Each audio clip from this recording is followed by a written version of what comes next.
அன்பான தேவ பிள்ளைகளே, இன்றைக்கு ஆண்டவராகிய இயேசு இன்றைக்கு வாக்குத்தத்தங்களை கொண்டு வருகிறார். ஆகவே அன்பான தாயார் ரெவரண்ட் பீஸ் புனிதா செலோத் அவர்கள் மூலமாக தேவ வார்த்தையை நமக்கு அருள் வாக்காக கொடுக்க வந்திருக்கிறார். எனவே நாம் யாவரும் இருக்கிற இடத்தில் முழங்கால் படிட்டு தலைகளை தாழ்த்தி, அன்பான இயேசுவாமி ஒரு விசை கூட தகப்பனே, ஆண்டவரே இன்றைக்கு கொடுக்கப்படுகிற வாக்குத்தத்தம் ஆண்டவரே எனக்கும் என் தேவ ஜனங்களுக்கும், ஆண்டவரே இணையதள வாய்த்தல பார்க்கிற ஒவ்வொரு மக்களுக்கும், இணையதள வாயில இருக்கிற மக்களுக்கும், ஆண்டவரே திருச்சபை மக்களுக்கும் என் தேவனாகிய கர்த்தர் இந்த வார்த்தை அருள் வார்த்தையாய் ஒவ்வொருவருக்கும் ஆசீர்வாதத்தை கொண்டு வரட்டும். சுவாமி, இந்த ஆண்டு முடிவில் வந்து விட்டோம். கடைசி 5வது பரிசுத்த ஓய்வு நாள். இந்த ஓய்வு நாளுக்கு வந்திருக்கிற ஒவ்வொரு மக்களையும் ஆசீர்வதிங்க. ஆண்டவரே இன்றைக்கு புதிதாக வந்திருப்பார்கள், அவர்களையும் ஆசீர்வதிங்க. பேர்பராய் தொட்டு ஆசீர்வதிங்க. இந்த மகளை மூடி மறைத்து உடைய பிரசன்ஸ் அபிஷேக நாய்த்தி வல்லமை மகளோடு கூட இருக்கட்டும், தங்கட்டும். நீர் பேசும், நாங்கள் கேட்கிறோம். இயேசுவின் நாமத்தில் நல்ல பிதாவே, ஆமென், ஆமென், ஆமென். ஹல்லேலூயா, ஹல்லேலூயா. நம் வேதத்துக்குள்ளாக நாம் கடந்து செல்வோம். யாவரும் வேதாகம் தேர்த்துக்கொள்வோம். இன்றைக்கு ஆண்டவருடைய வாக்குத்தத்தத்தை பார்க்க போகிறோம். எசேக்கியா சந்தித்த சத்துருவின் 3 சவாலுக்கு சவால். எசேக்கியா சத்துருக்கு சவாலா இல்ல சத்துரு எசேக்கியாவுக்கு சவாலா? புரிஞ்சவங்க சொல்லுங்க. புரியலையா? எசேக்கியா சத்துருவின் 3 சவால்கள். எசேக்கியாவுக்கு விடப்பட்ட சவால். ஹல்லேலூயா. சத்துரு யாருக்கு விடுறாரு சவாலு? தேவ மனுஷனுக்கு. எசேக்கியா தீர்க்கதரிசி ராஜாவுக்கு சவால் விடுறது யாரு? சத்ரு சவால் விடுறார். எத்தனை சவால்? 3 சவால். 3 சவால் நம்ம பார்க்க போகிறோம். பாத்தீங்கன்னா இன்றைக்கு உட்கார்ந்துருக்கீங்க எல்லாருமே நம்ம எல்லாம் பரம்பரை கிறிஸ்டினா இல்ல இந்தில இருந்து வந்திருக்கிறோமா? எல்லாம் நம்ம எதை வழிபட்டோம்? விக்கிரத்தை வழிபட்டோம். ஆனா விக்கிரத்தை வழிபட்ட உங்களை ஒவ்வொரு குடும்பத்தையும் கொண்டு வரதுக்கு பட்ட பாடுகள் ஒவ்வொருடைய போதர்களுக்கு மட்டும்தான் தெரியும். ஹல்லேலூயா, ஆமென். அப்படியாகத்தான் எசேக்கியேலும் விக்கிரக ஆராதனை தோப்புல வாழ்ந்து கொண்டிருக்கிற மக்களை விடுவிக்கும்படியாக அவர் போராடுகிறார். யாருக்காக? மக்களுக்காக. மக்கள் எதிரே வாழ்ந்து கொண்டிருக்கிறார்கள். பாவத்திலும் சாபத்திலும் நோயிலும் பேயிலும் வியாதியிலும் வறுமையிலும் கஷ்டத்திலும் விக்கிரக ஆராதனை பிடியிலும் அவர்கள் ஜனங்கள் வாழ்ந்து கொண்டிருக்கிறதுனால எசேக்கியேல் என்ன பண்றாரு? அந்த மக்களுக்காக போராடும்படியாக அவர் கடந்து போகிறார். ஆனா அதை கடந்து போக கூடாதபடிக்கு சத்துரு என்ன செய்கிறான்? மேற்கொள்கிறான். அப்படியாகத்தான் இங்க இருக்கிறவங்க ஒவ்வொரு குடும்பத்தை கொண்டு வர்றதுக்கு தேன் கூட கலைச்சா என்ன ஆகும்? தித்திக்குமா? உயிர் போகும். 1 தேன் 2 தேன் இல்ல, அதுல இருக்கிற அத்தனை தேனும் கடித்தா உயிர் போகும். அப்படியாகத்தான் இங்க அமர்ந்து கொண்டு கேட்டுக்கொண்டிருக்கிற ஒவ்வொரு குடும்பத்தையும் ஆண்டுக்குள்ளாக நீங்க விக்கிரக ஆராதனை வாழ்ந்து கொண்ட உங்களை ஆண்டுக்குள்ளாக தேவனிடத்துல சேர்க்கும்படியாக திருப்பும்படியாக கொண்டு வந்ததுக்கு சமம். ஹல்லேலூயா, ஹல்லேலூயா. தேன் கூட்டை கலைப்பதற்கு உங்களை கொண்டு வர்றதுக்கு சமம். 2வது பாத்தீங்கன்னா தேசத்துல ஒவ்வொரு குடும்பங்களையும் கொண்டு வர்றதுக்கு எதுக்கு சமம் என்றால், பாம்பு புற்றுல கையை விட்டா என்ன ஆகும்? கடிக்கும். அப்படியாகத்தான் உயிரே போகும். அந்த உயிர் போகிற அளவுக்கு ஒவ்வொரு மக்களையும் ஒவ்வொரு போதகரும் கொண்டு வந்திருக்கிறார்கள். 3வது பாத்தீங்கன்னா சிங்ககவி. சிங்ககவிக்குள்ள போனா திரும்பி வர முடியுமா? முடியவே முடியாது. அப்படியாகத்தான் இந்த தேசம் முழுவதும் மக்களை கொண்டு வரும்படியாக சிங்ககவிக்குள்ள போனா உயிர் போகும் என்று கூட தெரியாம என்ன செய்யறோம்? மக்களை பிசாசு பிடியிலிருந்து போதகர் கொண்டு வருகிறார்கள். 4வது பாத்தீங்கன்னா பெரிய யுத்தம். அந்த பாளையத்துல ஒருத்தர் இருப்பாங்களா? சேனைகள், பல சேனைகள் இருப்பாங்க. ஆனா அந்த சேனைக்குள்ள ஒருத்தர் போய் கொண்டு சண்டை போட முடியுமா? சொல்லுங்க. இப்ப நீங்க ஒருத்தர் இருக்கிறீங்க, உங்க சொந்த பந்த வீட்டுல 100 பேர் இருக்கிறாங்க. அப்ப 100 பேர் ஒருத்தர் அடிச்சு போட முடியுமா? இல்ல ஒருத்தர் 100 பேர் அடிக்க முடியுமா? 100 பேர் தான். அப்படியாகத்தான் ஒரு போதகனா ஒரு எசேக்கியேலா இருந்து லட்சக்கணக்கான மக்களை விக்கிரக ஆராதனை பாவத்துல வாழ்ந்து கொண்டிருக்கிற அவர்களை மீட்கும்படியாக என்ன செய்யறான்? எசேக்கியேல் புறப்படுகிறான். அப்படியாகத்தான் உங்கள் போதகரும் சரி, உங்கள் குடும்பம் என்ன செய்யறான்? உங்களை ஆண்டுக்குள்ள கொண்டு வரும்போது பிசாசு யார வகை தேடுகிறான்? போதகர் குடும்பங்களை. ஹல்லேலூயா, ஹல்லேலூயா. அப்படியாகத்தான் எசேக்கியேல் ஒவ்வொரு குடும்பங்களை தேவன் பக்கமாக திருப்பும்படியாக அவன் கடந்து போகும்போது அதை வெற்றியை காணும் போது பிசாசு என்ன செய்யறான்? அவனுடைய ஆவியை குறி வைக்கிறான். ஹல்லேலூயா, ஆவியை குறி வைக்கிறான். பாத்தீங்கன்னா எகிப்து மக்கள் 430 வருஷம் அங்க எப்படியா இருந்தார்கள்?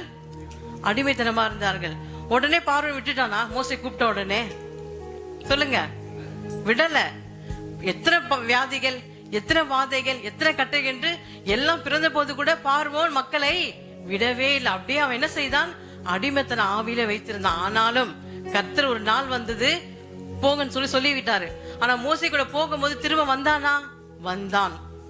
வாசிக்க கேட்போம். யாத்திராகமம் 15ஆம் அதிகாரம் 9ஆம் வசனம்.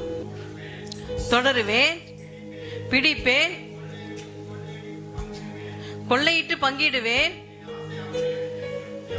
என் ஆசை அவர்களிடத்தில் திருப்தியாகும்,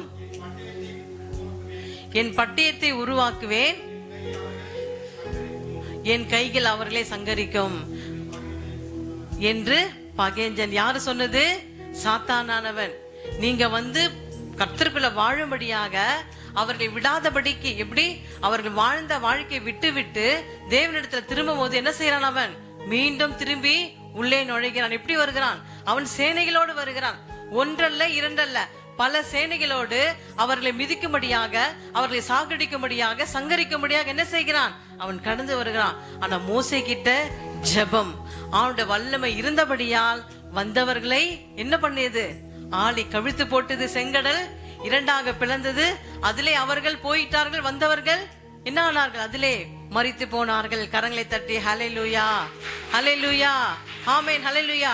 அப்படியாகத்தான் நம்முடைய வாழ்க்கையில் நம்ம எங்க வாழ்ந்து கொண்டிருந்தோம்? விக்கிரக ஆராதனையிலும் பாவத்துல வாழ்ந்த நம்மை கர்த்தர் என்ன செய்தார்? ஒவ்வொரு போதகர் மூலமாக நம்மளை அழைத்து வந்தார். ஆனா மீண்டும் அவன் என்ன செய்கிறான்? யாரை வகை தேடுகிறான்? போதகரை, எசேக்கியாவை வகை தேடுகிறான். ஏனென்றால் எசேக்கியா எல்லா மக்களையும் ஆண்டுக்குள்ளாக வழிநடத்தும்படியாக அவன் வந்தபடியால் அவனுக்கு யார் மேல கோபம் வந்தது? எசேக்கியா மேல. யாருக்கு? பிசாசுக்கு கோபம் வந்தபடியால் அவன் என்ன செய்கிறான்? பகைஞ்சன் மீண்டுமாக பின்னாடி வருகிறான். ஆனா வந்தவன் என்ன செய்திருக்கலாம்? மோசையோடு எல்லா மக்களோடு சேர்ந்து மரித்து போயிருக்கலாம். ஆனாலும் கர்த்தர் மோசையோடு இருந்தபடியால் மோசையும் ஆண்டு தப்பிக்க விடப்பட்டார், மக்களும் ரட்சிக்கப்பட்டார்கள். ஹல்லேலூயா, ஹல்லேலூயா. முதல் காரியமா நான் பார்க்க போகிறோம், சனக்கெரிப்பு என்னும் ஆசிரியா பேய். ஹல்லேலூயா.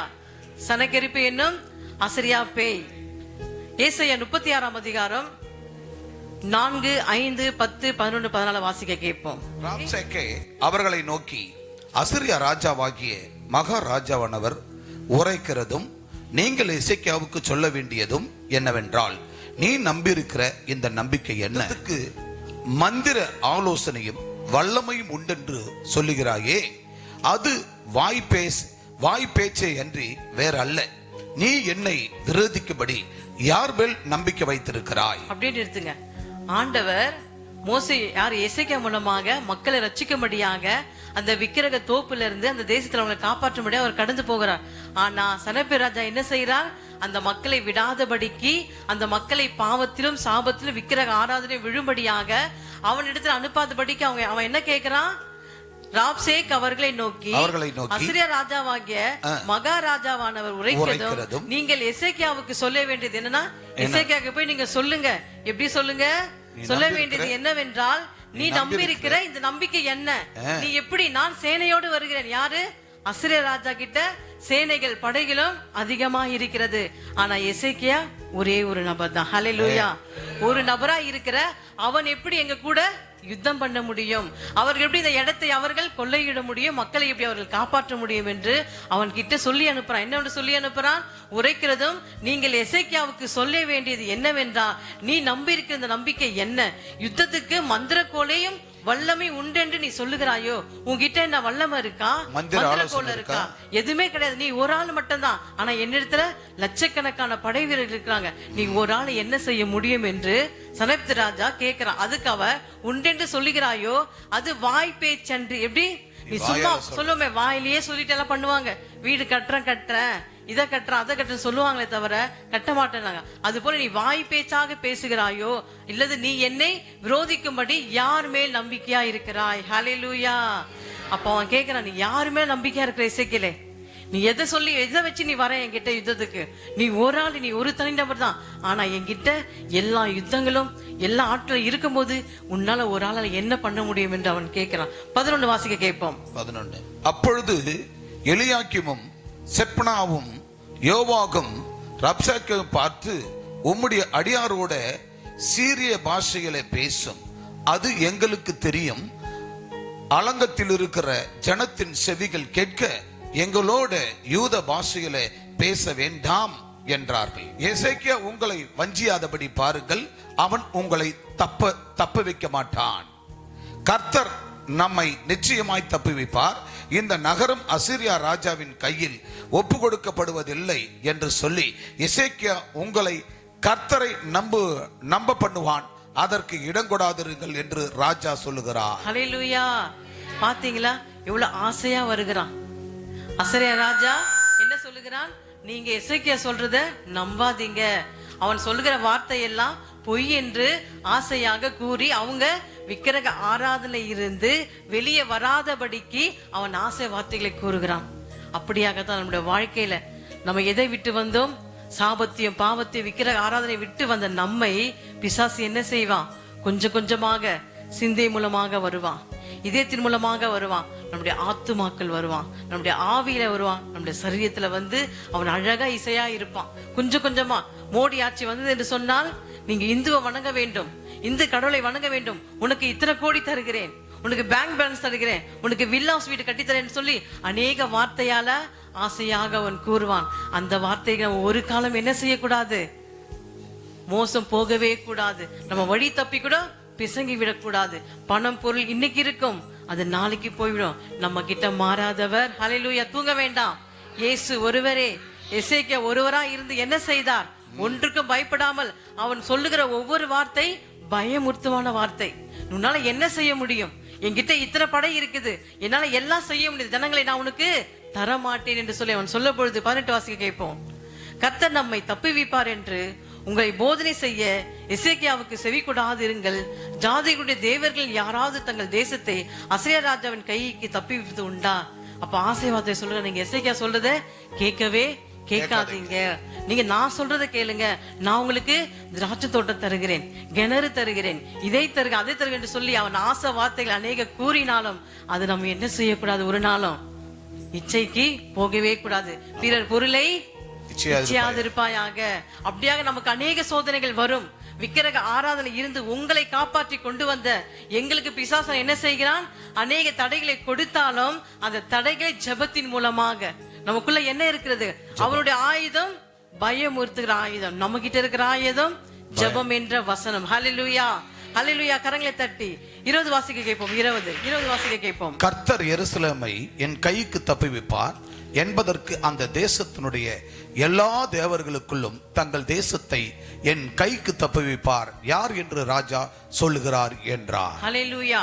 யாரு தப்புவிக்க முடியும் என்று யாருகிட்ட சேலஞ்ச் விடுறது? யாருகிட்ட சவால் விடுறான்? எசேக்கியா கிட்ட யாரு சவால் விடுது? அசீரியா ராஜா சவால் விடுறான். யாரு தப்பிக்க முடியும்? என்னால முடியும், அவனால முடியவே முடியாது என்று சொல்லும் போது அதுக்கு எசேக்கியா சொல்றார். வாசிக்க கேட்போம். 2 நாளாகவும் 32 1 7 8.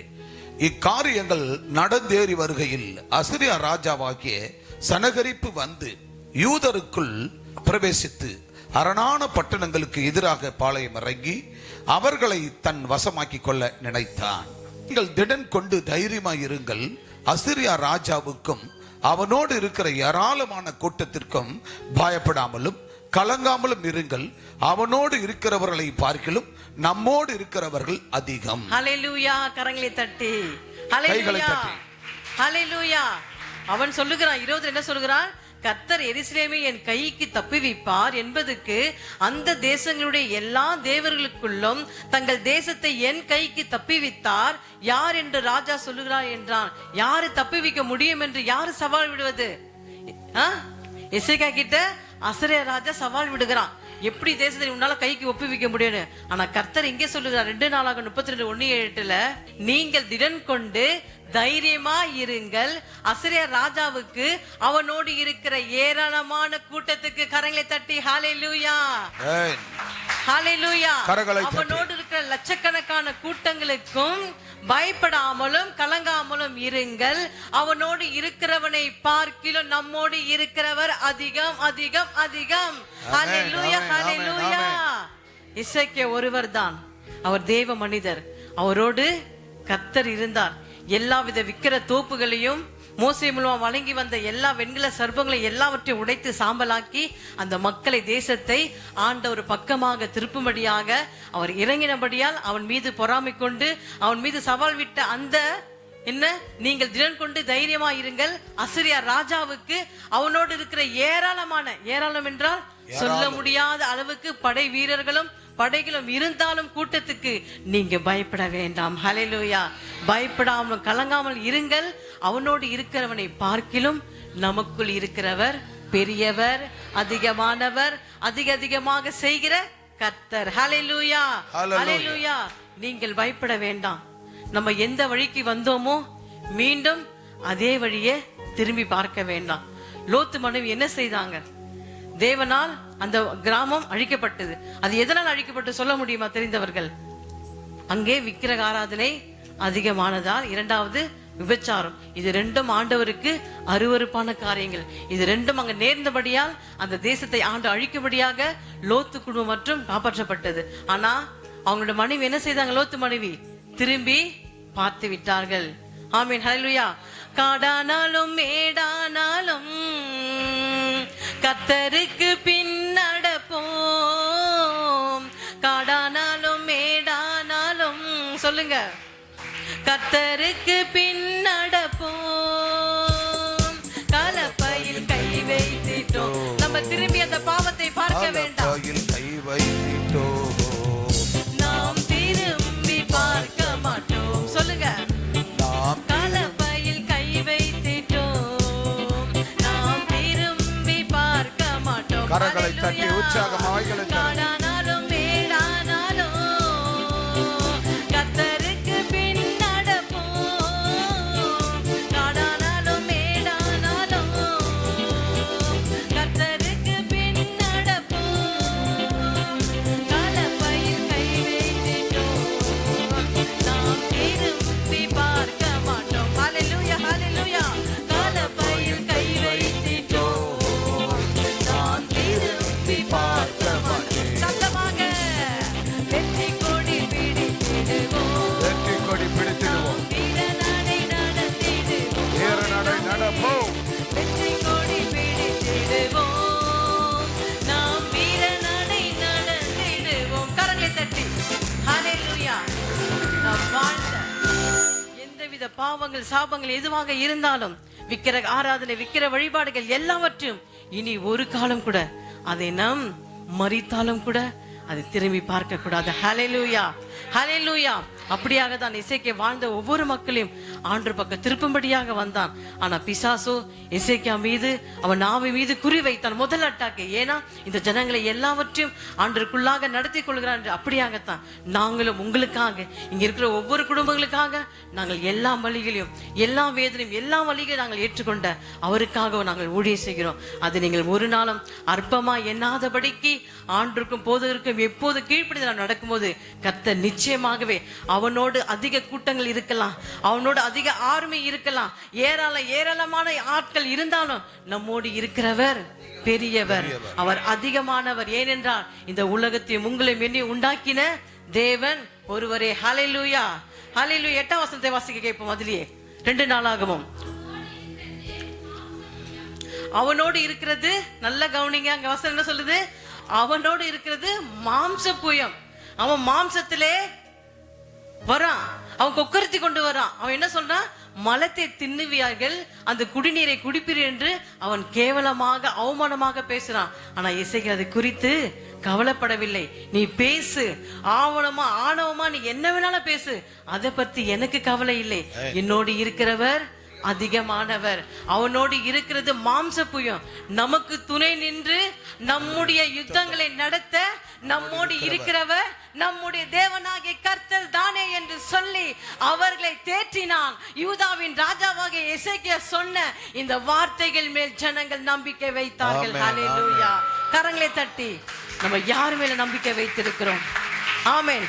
அவன் விடுகிற சவாலுக்கு அந்த சவாலை மீண்டும் திருப்பி நம்மை அவனுக்கு சவால் விட வேண்டும். அவன் கிட்ட இருக்கிறது என்ன?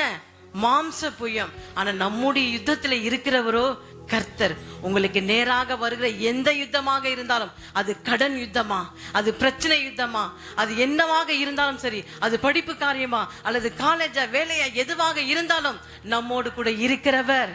கண்ணீரை கொண்டு வருகிறவனுக்கு ஒரு பாய் பாய், கஷ்டங்களை கொண்டு வருவனுக்கு ஒரு பாய் பாய். அவனுக்கு நம்ம சவால் விட வேண்டும். நம்மள சவால் விடுகிற ஜெப வீராங்கனை வீரர்களாக நம்ம இருக்க வேண்டும். ஹல்லேலூயா, ஹல்லேலூயா. எசேக்கியா ஜெப வீரனாக இருந்ததுனால தான் அவன் அழகாக சொல்லுகிறான், அவனோடு இருக்குது மாம்ச புயம், நம்மோடு துணை நின்று நம்முடைய யுத்தங்களை நடத்துகிற நம்மோடு இருக்கிறவர் நம்முடைய தேவனாகிய கர்த்தர் தானே என்று சொல்லி அவர்களை தேற்றினான். யூதாவின் ராஜாவாகிய எசேக்கியா சொன்ன இந்த வார்த்தைகள் மேல் ஜனங்கள் நம்பிக்கை வைத்தார்கள். ஆமென், ஆமென். இன்னைக்கு நம்ம யாருமே நம்பிக்கை வைக்கிறோம்? ஆண்டவர் நகை மேலையா, பணம் மேலையா, பொருட்கள் மேலையா, உலகத்து மேல, சொந்த பந்தங்க மேலையா? இல்லவே இல்லை. எசேக்கியா வைத்தது ஒரு ஆளா இருந்து அந்த மக்களை முழுவதுமாக காப்பாற்றும்படியாக, அந்த தேசத்தை காப்பாற்றும்படியாக, விக்கிரக ஆராதனை தோப்புகளை எல்லாவற்றையும் அழித்து கர்த்தருக்குள்ளாக அந்த ஜனங்களை திருப்பும்படியாக அந்த ஜனங்களை தேற்றினான். யூதாவின் ராஜாவாக எசேக்கியா சொன்ன இந்த வார்த்தைகள் ஜனங்கள் மிகவும் நம்பிக்கை வைத்தார்கள். இன்னைக்கு கேட்டுக்கொண்டிருக்கிற நீங்கள் யாருமே நம்பிக்கை வைத்திருக்கிறீர்கள்? படிப்பு மேலையா, வேலை மேலையா, மனுஷன் மேலையா? இல்லவே இல்லை. அது எல்லாவற்றையும் அழியக்கூடியது. அழியாது ஒன்று நம் தேவன், நம்முடைய உருவாக்கினவர், நம்முடைய சிருஷ்டித்தவர். நம்மளை அழைக்க அவருக்கு எப்போ சித்தமோ அப்ப நம்மளை அழைத்து செல்வார். அது வரைக்கும் அவருக்கு பரிசுத்த வாழ்க்கை வாழ்ந்து நம்முடைய பாவங்களை மீண்டும் மீண்டும் அதை திரும்பி பார்க்காதபடிக்கு, அதிலே போய் விடாதபடிக்கு வாழ்ந்தாலும் இயேசுக்கு, மரித்தாலும் இயேசுக்கு. என் சொந்தங்கள் பந்தங்களுக்கு நம்ம சொல்ல வேண்டும், நாங்க வரமாட்டோம். அவங்களுக்கு தெரியணும் நம்மளை பத்தி, நம்முடைய சாட்சி. நாத்திகம்னா அவங்க எங்க இருப்பாங்க? ஆலயத்தில் இருப்பார்கள். அவர்கள் கோவிலை திருமணம் வைத்தால் வரமாட்டார்கள். அதனால அவர்களுக்கு ஏற்றப்போ நம்ம இருக்க வேண்டும் சொல்லி நம்முடைய வாழ்க்கைக்கு அவர்களை மாற்றணுமே தவிர அவர்களுடைய வாழ்க்கைக்கு நம்ம மாறி போகிற சந்ததி அல்ல. ஹல்லேலூயா, ஹல்லேலூயா. அவன் கோவிலை வைத்தா நீ போவாயா? இல்லவே இல்ல. உங்க வழிக்கு அவர்கள் வரணுமே தவிர, ஏன்னா நம்ம கூட இருக்கிறவர் பெரியவர். அவங்க கிட்ட இருக்கிறது மாம்ச புயம். நல்லா தெரிஞ்சுக்கோங்க, இந்த பண்ற ஒவ்வொரு காரியமும் மாம்ச புயம். ஆனா நம்ம செய்கிற ஒவ்வொரு காரியம் நம்ம தொடங்கினவர், தொடங்கி அற்பமா இருந்தாலும் முடிவு சம்பூர்ணமா இருக்கும். அது குழந்தை பிறந்தாலும் சரி, அது வீடு கட்டினா சரி, எல்லாத்துக்கும் நம்ம செய்கிறது முதல் ஜெபம். ஹல்லேலூயா. நம்ம துவங்குறது முடிக்கிறது எல்லாமே அவரால மட்டும்தான். ஆனா அவர்கள் செய்கிறதோ மாம்ச புயம். நம்ம மாம்ச புயத்துக்கு நம்ம செவி கொடாதபடிக்கு, அதுக்கு நம்ம விட்டு போகாதபடிக்கு எப்போதும் கர்த்தர் நம்மோடு கூட இருக்கிறார். நீங்க யாருமே நம்பிக்கை வைக்க வேண்டும் கர்த்தருடைய வார்த்தை மேல. உங்கள் போதகர் வழியாக, உங்க போதகர் அம்மா மூலம் வருகிற ஒவ்வொரு வார்த்தை மேலே நீங்க நம்பிக்கை வைத்து அதன்படி நடப்பீர் என்று சொன்னால் கர்த்தர் நிச்சயமாகவே உங்களுக்காக அவர் யுத்தம் பண்ணுவார். ஹல்லேலூயா. அடுத்த வசனத்தை வாசிக்க இப்போ நாகும் 2:1-2. சிதறடிக்கிறவன் உன் முகத்துக்கு முன்பாக வருகிறான். எப்படி வருறான்? சிதறடிக்கிறவன் நம்மள சிதறடிக்க பார்ப்பான், நம்மளோட உள்ளத்தை உடைக்க பார்ப்பான், நமக்கு நோயை உண்டாக்க பார்ப்பான், நமக்கு பிரச்சனையை உண்டாக்க பார்ப்பான். சிதறடிக்கிறவன் உன் முகத்துக்கு முன்பாக வருகிறான். அரணையே காத்துக்கொள், உன் வழியை காவல் பண்ணு. இதனால காவல் பண்ண வேண்டும். பூட்டு போட்ட அல்ல, நகை போட்ட அல்ல, ஆண்டுடைய சத்தியம், ஆண்டுடைய வார்த்தை, ஆண்டுடைய அபிஷேகத்தினால நீங்கள் காவல் பண்ண வேண்டும். அறையே கெட்டியாய் சொல்லுமே, நல்லா கெட்டியா பிடிச்சுக்கோங்க, விடாதபடிக்கு கெட்டியா பிடிச்சு. அந்த மாதிரி நம்ம விடாதபடிக்கு, நம்ம சோர்ந்து போகாதபடிக்கு, நம்ம பிசாசு கையில பிடிபடாதபடிக்கு ஆண்ட வார்த்தையில கெட்டியாய் வழியை காவல் பண்ணி அறையை கெட்டியாய் கட்டிக்கொள், உன் பலனை மிகவும் சிறப்படுத்து. நம்முடைய பலனை கொடுக்கிறவர் தேவன். நம்முடைய பலத்தை சிறப்படுத்தி நம்ம கடந்து போகும்போது கர்த்தர் எல்லாவற்றையும், படிப்பாக இருக்கட்டும், வேலையாக இருக்கட்டும், எந்த பிரச்சனை எல்லாவற்றுக்கும் கர்த்தர் பலனை கொடுத்து உங்களை சிறப்படுத்தி, நிலப்படுத்தி, திடப்படுத்தி உங்களை நிறுத்துவார். அடுத்த வசனம், 2வது வசனம். வெறுமையாக்குகிறவர்கள் அவர்களை வெறுமையாக்கி அவர்களுடைய திராட்சை கொடியை கெடுத்து போட்டாலும் கர்த்தர் யாக்கோபின் மகிமையே திரும்பி வர பண்ணுவது போல் இஸ்ரவேல் மகிமையை திரும்பி வர பண்ணுவார். நீங்க தான் யார்? இஸ்ரவேல். ஹல்லேலூயா. அவன் பிசாசானவன் உங்களுடைய வாழ்க்கையை கெடுக்க நினைக்கலாம், உங்க படிப்பை கெடுக்க நினைக்கலாம், உங்க திசையை மாற்ற நினைக்கலாம், உங்க குடும்பத்தை பிரிக்க நினைக்கலாம், கடன் பிரச்சனையை கொடுக்க நினைக்கலாம். அவன் எதை கொடுத்தாலும் எதை செய்தாலும் கர்த்தர் ஒருபோதும் அனுமதிக்கிறவர் அல்ல. ஹல்லேலூயா. ஏனென்றால் நம்ம கூட இருக்கிறவர் இஸ்ரவேலின் தேவன் கரங்களை தட்டி ஹalleluya. அவன் நமக்கு சவால் விடுவான். ஆனா நம்ம என்ன செய்ய வேண்டும்? அவனுக்கு சவால் விட வேண்டும். ஹalleluya. அவர்களுடைய திராட்சை கொடிகளை அவன் கெடுத்து போட்டாலும் கர்த்தர் யாக்கோபின் மகிமையை திரும்பி வர பண்ணுவது போல் இஸ்ரவேலின் மகிமையை திரும்பி வர பண்ணுவார் உங்கள் யாவருக்கும். ஹalleluya. ஹalleluya. உங்களை மகிமையினாலும் உங்களுடைய வார்த்தையினால கர்த்தர் உங்களை நித்தமும் அவர் நடத்த வல்லவராயிருக்க. ஹalleluya. நீங்க ஒன்றுக்கும் கவலைப்படாமல் கர்த்தர் எனக்காக யாவற்றையும் அவர் செய்கிறவர். நம்ம யாருக்கு சவால் விட வேண்டும்? கர்த்தருக்கு சவால் விட வேண்டும். ஹalleluya. சொல்லுவோமா? சத்தானுக்கு சவால் விடும் சந்ததி நாங்க, சேனைகளின் தேவனை போல் வீரர்கள் நாங்க. சத்தானுக்கு சவால் விடும் சந்ததி நாங்க, சேனைகளின் தேவனை போல் வீரர்கள் நாங்க. சவாலே சமாளி, சத்தானே ஏமாளி. சவாலே சமாளி, சத்தானே ஏமாளி. சவால் சவால் சவால் சவால் சவாலே, நாங்க பவுலை போல சவால் விடுவோம். சவாலே சொல்லுங்க. சவால் சவால் சவால் சவால் சவாலே, நாங்க தானியேல் போல் சவால் விடுவோம். சவாலே சத்தானுக்கு சத்தானுக்கு ஓஹோ சத்தானுக்கு சவால் விடும் சந்ததி நாங்க, சேனைகளின் தேவனை போல் வீரர்கள் நாங்க. சாவுக்கு எது வானம் ஒன்றும் செய்வதில்லையே, ஆவியானோர் எங்களோடு பயம் இல்லையே. சாவுக்கு எது வானம் ஒன்றும் செய்வதில்லையே, ஆவியானோர் எங்களோடு பயம் இல்லையே. சவால் சவால் சவால் சவால் சவாலே, நாங்க தாவீதை போல் சவால் விடுவோம். சவாலே சொல்லுங்க. சவால் சவால் சவால் சவால் சவாலே, நாங்க தானியேல் போல் சவால் விடுவோம். சவாலே சத்தானுக்கு சத்தானுக்கு ஓ சத்தானுக்கு சவால் விடும் சந்ததி நாங்க, சேனைகளின் வீரனை போல் வீரர்கள் நாங்க. சத்தானுக்கு சவால் விடும் சந்ததி நாங்க, சேனைகளின் தேவர்கள் போல் வீரர்கள் நாங்க. என் இயேசுவாலே வெறும் சேனைக்குள் பாய்வேன், ஒரு சேனையாலே என்றும் பாய்ந்து செல்லுவேன். என் இயேசுவாலே பெரும் சேனைக்குள் பாய்வேன், என் இயேசுவாலே பெரும் சவால் சவால் சவால் சவால் சவாலே, நாங்க இயேசுவை போல் சவால் விடுவோம். சவால் சொல்லுங்க. சவால் சவால் சவால் சவால் சவாலே, நாங்க இயேசுவை போல் சவால் விடுவோம். சவாலே சத்தமா. சத்தானுக்கு ஓஹோ சத்தானுக்கு சத்தானுக்கு சவால் விடும் சந்ததி நாங்க, சேனைகளின் தேவனை போல் வீரர்கள் நாங்க. சவாலே சமாளி, சத்தானே ஏமாளி. சாத்தான் ஏமாளி, சத்தானே சமாளி, சத்தானே அவன் ஏமாளி. ஏமாளி. ஏமாந்து போகிறோம் நம்ம இடத்துல. சவால் சவால் சவால் சவால் சவாலே, வாய் திறந்து இயேசுவை போல் சவால் விடுவோம். சவாலே சொல்லுங்க.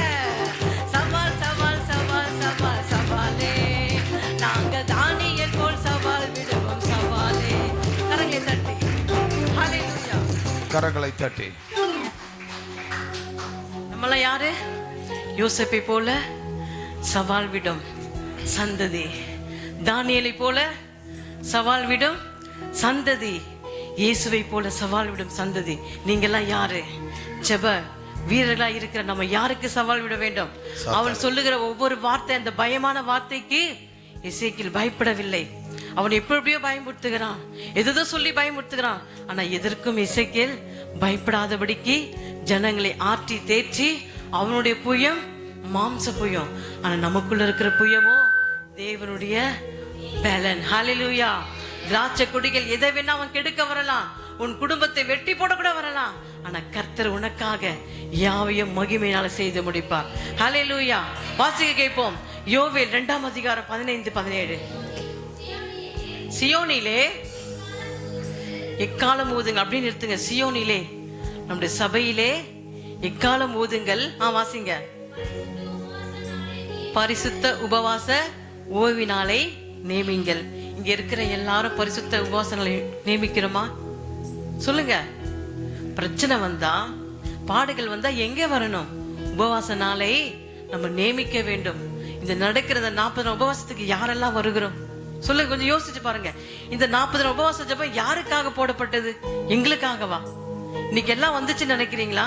இன்னைக்கு எங்க பார்த்தாலும் சூனியம், மந்திரம், கட்டுகள், வியாதிகள் என்று சொல்லி பிசாசானவன் சவால் விட்டு கொண்டிருக்கிறான். அவன் கொக்கரித்து கொண்டிருக்கிறான். அவன் பயங்களை மூட்டி கொண்டிருக்கிறான். அதுக்கெல்லாம் நம்ம பயப்படாதபடிக்கு நம்முடைய இதயத்தை ஆற்றி திட்டி நம்ம எங்க வர வேண்டும்? உபவாச நாளிலே அவனுடைய சமூகத்துல வந்து நம்ம ஜெபிக்க வேண்டும். அதுவும் யாரெல்லாம்?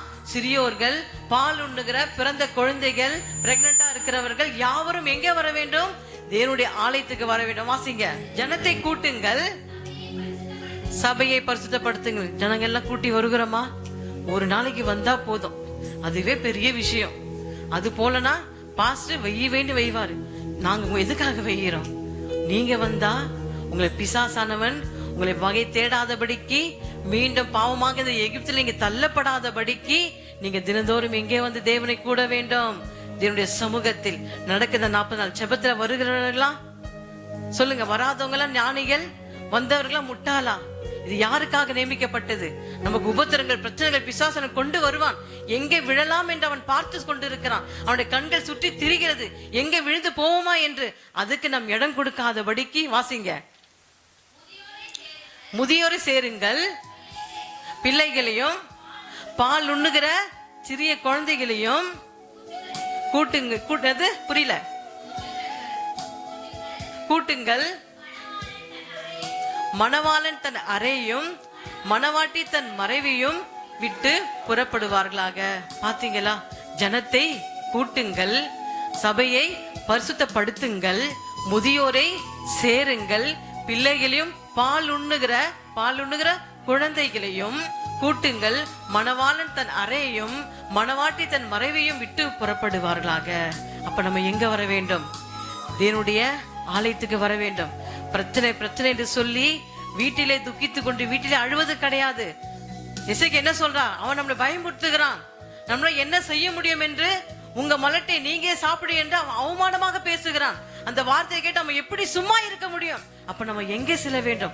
பிரச்சனைகளை கொண்டு வருகிற வியாதிகளையும், பிரச்சனை கொண்டு வருகிற எல்லா வித சந்தேக கிரியைகளும் எங்கே கொண்டு வந்து போட வேண்டும்? தேவனுடைய சமூகத்தில். ஹல்லேலூயா. அப்படி ஆலயத்தில் வந்து ஜெபித்த போதுதான் கர்த்தர் என்ன செய்தார்? அங்கே விடுதலை கொடுத்தார். ஹல்லேலூயா, ஹல்லேலூயா.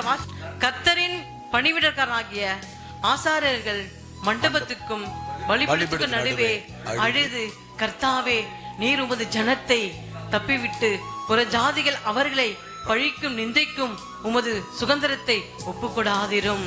உங்கள் தேவன் எங்கே என்று புற ஜாதிகளுக்குள்ளே சொல்லப்படுவான் என்பார்களாக. ஹல்லேலூயா.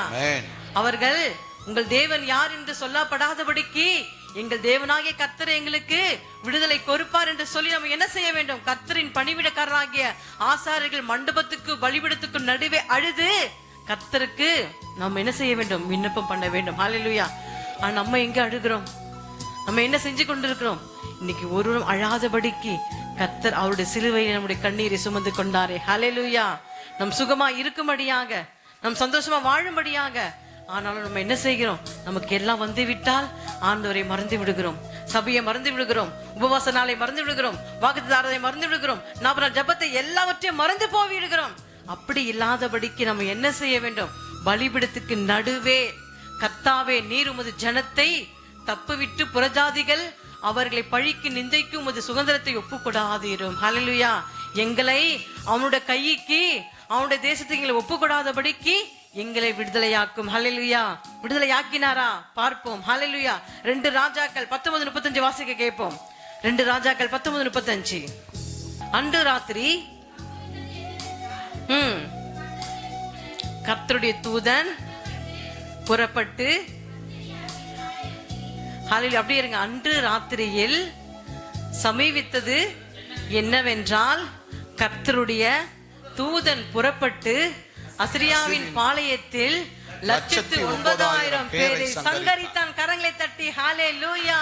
1,09,000. அவன் யாருக்கு சவால் விட்டான்? எசேக்கியேலுக்கு அவன் சவால் விட்டான். உன் மலத்தை நீயே தின்னுவாய், உன் ஜனத்தை நான் கொள்ளையடிப்பேன் அவன் சவால் விட்டான். கர்த்தரோ அழுது புலம்பி ஜனங்களோடு கூடி எங்கே வந்தார்கள்? ஆலயத்துக்குள் வந்தபடியால் கர்த்தர் என்ன செய்தார்? அவர் ஜெபத்தை எங்கே கேட்டார்? தேவனுடைய பிரகாரங்களில் நம்ம எங்க கூட வேண்டும்? தேவனுடைய பிரகாரமாகிய தேவனுடைய சபையில நம்ம கூடும்போது நீ நினைத்த காரியம் நிச்சயமாக கர்த்தர் நிறைவேற்றுவா. நீ பிரச்சனையோடு வந்திருக்கலாம், நீ வியாதியோடு வந்திருக்கலாம், நீ வறுமையோடு வந்திருக்கலாம். உனக்கு எந்த பிரச்சனைகள் பிசாசு கொடுக்க நினைத்தாலும் கர்த்தர் என்ன செய்வார்? உனக்காக ஒரு தேவதூதனை அனுப்புவார். ஹல்லேலூயா.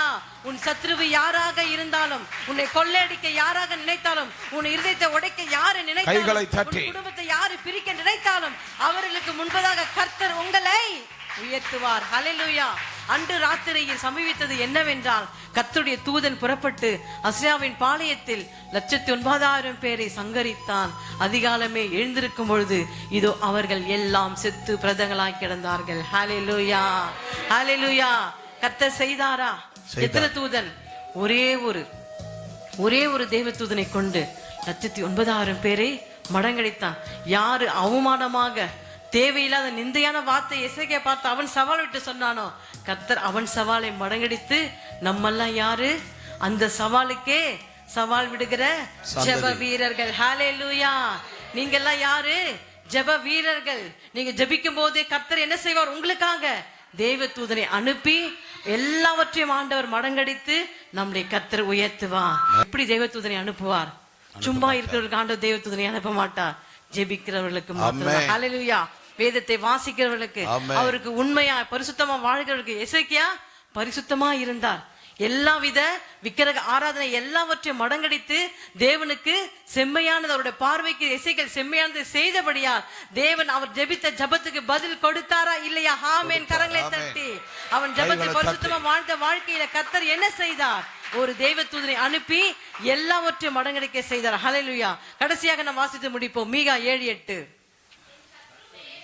என் சத்ருவே எனக்கு விரோதமாய் சந்தோஷப்பட. அப்படின்னு எடுத்துங்க.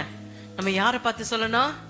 சத்ருவே நீ எனக்கு சவால் விட்ட, நான் மரித்து போயிடுவேன், நான் செத்து போயிடுவேன், நான் வியாதியில கிடப்பேன், நான் கடம்பாரத்துல இருப்பேன், நான் பிரச்சனை இருப்பேன், நான் பிரிஞ்சு போவேன் நீ நினைப்ப. அதனால என் சத்ருவே எனக்கு விரோதமாய் நீ சந்தோஷப்படாத. நீ ஒரு நாள் சந்தோஷப்பட ஆண்டவர் உன்னை விடவே மாட்டார். ஹல்லேலூயா. நீ சந்தோஷப்படாத. நான் விழுந்தாலும் எழுந்திருப்பேன். கரங்களை தட்டி ஹல்லேலூயா. நான் விழுந்தாலும், நான் எதுல விழுந்தாலும் நான் எழுந்திருப்பேன். நான் இருளிலே உட்கார்ந்தால் கர்த்தர் எனக்கு வெளிச்சமாய் இருப்பார். பொல்லாத சாத்தானானவன் உன்னை விழ பண்ணினாலும், அவன் இருளிலே உன்னை தள்ளினாலும், பாதாளத்திலே தள்ளினாலும், கடன் பிரச்சனை தள்ளினாலும், பிரச்சனை எந்த விதத்திலும் தள்ளினாலும் கர்த்தர் அவரே உனக்கு தேவ தூதனை அனுப்பி அவரே உனக்கு வெளிச்சமாய் இருப்பார். ஹல்லேலூயா, ஹல்லேலூயா. அவர் ஒருபோதும் கைவிடாத தேவன். நம்ம எப்படியாக இருக்க வேண்டும்? யாருக்கு சவால் விட வேண்டும்? சாத்தான் யாருக்கு சவால் விட்டான்? அசரிப்பே ராஜா எசேக்கியேல் சவால் விட்டான். ஆனா எசேக்கியேலோ ஜனங்களோடு தேர்ச்சி ஆற்றி ஆலயத்திலிருந்து ஜெபித்தபடியால் கர்த்தர் தேவ தூதனை அனுப்பி அந்த எல்லாவித படை வீரர்களையும் சங்கரித்து அவர்களே அவர்களுடைய பிள்ளைகளை அவர்களை சாகடிக்கும்படியாக கர்த்தர் செய்தார். ஹல்லேலூயா. கரங்களை தட்டி தேவ நாமத்தை மகிமைப்படுத்துவாங்க. நம்ம எப்போதும் கர்த்தருக்கு முன்பாக ஜெபிக்கிறவர்களாக, வேதத்தை வாசிகளாக நடக்கிற 40 இதோடு போகட்டும். நாளிலிருந்து வராத மக்கள் யாவரும் வரும்படியாக 40 நாள் ஜெபம். நம்ம எப்படி பாஸ்டிங் இருந்து அந்த உபவாச நாளிலே நம்ம கவுச்செல்லாம் சாப்பிடாபடி இருக்கிறோமோ அப்படியாக இருந்தால்தான் நமக்கு தேவ தூதனை அனுப்புவார். ஹல்லேலூயா. யாருக்கு தேவ தூதனை அனுப்புவார்? உனக்கு எந்த பிரச்சனையாக இதை சொல்லுங்க. ஆண்டவரே இப்போது எனக்கு இந்த பிரச்சனை தேவ தூதனை அனுப்புங்க ராஜா, அவனை சங்கரிச்சு போடுங்க அப்படி என்று கர்த்தர்கிட்ட கேட்கும் போது நிச்சயமாகவே கர்த்தர் அவர் செய்ய வல்லவராய் இருக்கிறார். என் சத்ருவே எனக்கு விரோதமாய் நீ சந்தோஷப்படாத. பிசாசே நீ சொல்லுங்க. பிசாசே நீ சந்தோஷப்பட சொல்லுங்க. எல்லாம் சேர்ந்து சொல்லுங்க. பிசாசே நீ சந்தோஷப்படாத. பிசாசே நீ சந்தோஷப்படாவே படாத. நான் விழுந்தாலும் நான் எழுந்திருப்பேன். ஏனென்றால் எனக்குள் கர்த்தர் இருக்கிறார். நான் எத்தனை முறை லட்சம் முறை விழுந்தாலும் கர்த்தர் என்னை எழுப்ப பண்ணுவார். இருளிலே உட்கார்ந்தாலும் கர்த்தர் எனக்கு வெளிச்சமாக இருப்பார். இங்க இருக்கிறவங்க அனைவருக்கும் கர்த்தர் எப்படியா இருக்கிறார்? சந்தோஷமாக, வெளிச்சமாக, நீதியாக நடத்துவார். நம்ம அவருக்கு நீதியா உண்மையா இருக்கும்போது கர்த்தர் எப்போது நம்முடைய பாதையை வெளிச்சமாக மாத்துவார். ஹல்லேலூயா, ஹல்லேலூயா. கர்த்தர் தாமே உங்கள் யாவரையும் ஆசீர்வதிப்பாராக. ஆமென், ஆமென்.